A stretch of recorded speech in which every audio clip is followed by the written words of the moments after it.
Week 4 in the Always Sunny in Sayreville League, and everything is becoming no much clearer.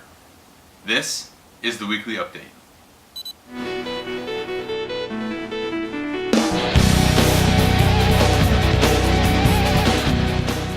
Okay, this week we saw two teams avoid going 0-4. First was the Gotham Rogues. The Gotham Rogues beat What You Talking About Hillis 154 to 120.8. You got good performances out of Arian Foster, who put up a 29.1. Reggie Bush put up a 27.3, and Tom Brady put up a 24.4. That helped the Gotham Rogues put up their best point total of the season and avoid starting 0-4. What You Talking About Hillis got 21 points out of his newest player, Reggie Wayne, but he left 31.2 points on the bench in the person of Darren Sproles. Rusty Strombone also avoided an 0-4 start as they beat up on Sharahug, who seems to be having all sorts of problems right now. Anthony almost made another appearance in this week's GOAT column by leaving Rob Gronkowski in the game when everybody knew that he wasn't going to play this weekend. Luckily, he was going against now officially the lowest scoring team in the league. He got 21.8 points out of his favorite wide receiver, Antonio Brown, and 28 points from Adrian Peterson. But the biggest contribution he got was from the Tennessee Titans. 22 points from the Tennessee Titans defense and 28.5 points from Nate Washington. On the other side of the coin, Sharahug started the Jets defense against Tennessee, and they ended up scoring a -1. Sharahug was the only team under 100 points this week, and they still haven't had a 30-point scorer this season. This week's hero, scoring 191 points, was Preventable Losses. This is LP's second time as the hero, and it's their second time leading the league in scoring by a pretty wide margin. Peyton Manning put up another great performance, 37.1 points. Victor Cruz put up a 34.4. Torrey Smith put up a 27.6, which I know makes Kevin happy because he's a huge Torrey Smith fan. Now, Open Slot got 45.7 points out of Drew Brees on their way to a 154.6 for the week, which is their highest point total of the season as well.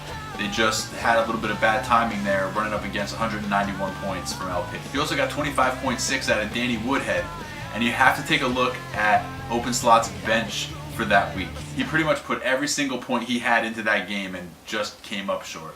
And this week's GOAT, tight end to wide receiver.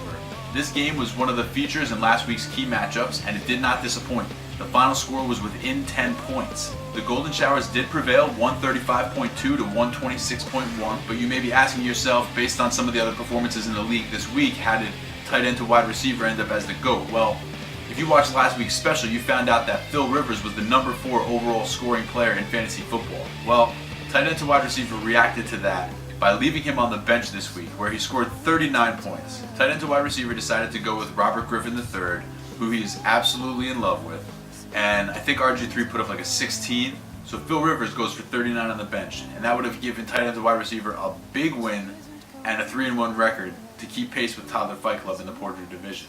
Instead, he loses by less than 10 points, and for that, tight end to wide receiver is this week's GOAT. Alright, before we get to the key matchups, we're going to go out to the field where the commissioner has a special challenge for the league.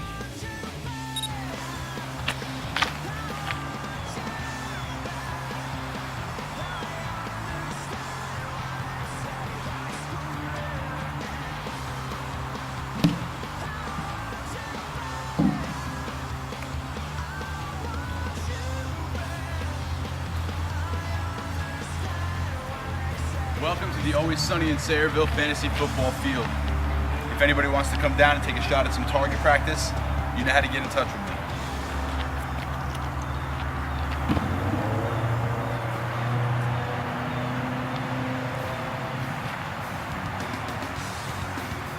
Alright, key matchups. The first key matchup we have this week is a big one. It's between Toddler Fight Club and Preventable Losses. These are two of the highest scoring teams in the league, and if anybody's going to knock Toddler Fight Club off that undefeated streak, the Peyton Manning-led Preventable Losses might be that team. The second key matchup we have is between Rusty Strombone and Open Slot. Both of these teams are at 1-3 and struggling through the first part of the season. The loser of this game will be in last place in the number 2 division. So that's it, guys. Remember to set your lineup, remember to visit the league homepage, and I will see you next week where it's always sunny.